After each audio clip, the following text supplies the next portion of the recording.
ప్రతిరోజు ఎక్సర్సైజ్ మనం చేయాలి.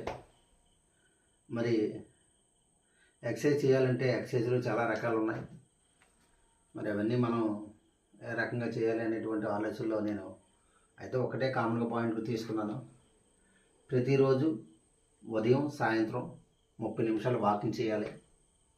మరి ఎక్సర్సైజ్లు ఏ రకాలు ఉన్నాయో అన్నీ మనకు తోచినట్టు విధంగా నేను ఇంట్లోనే, మా ఇంటి యొక్క పరిసర ప్రాంతాల్లోనూ, మా యొక్క స్టేడియంలోనూ అలా ప్రతిరోజు కూడా ఒక half an hour morning exercise, ఒక 1 అవర్ ఉదయం సాయంత్రం వాకింగు, ఇలా నేను టైం చూసుకుంటూ నేను ఈ 3 నెలలు ఫిబ్రవరి, మార్చి, ఏప్రిల్ మరి నేను చేయడం జరిగింది. మరి చేయడం జరిగితే నేను 85 kgs ఉండేవాడిని స్టార్టింగ్లో. ఇప్పుడు భగవంతుడి దయ వల్ల మీ అందరి ఎంకరేజ్మెంట్తో ఒక 6 kgన్నర వెయిట్ తగ్గాను. మరి త్వరలో నా టార్గెట్ నేను పూర్తి చేసుకుంటాను. ఇంకా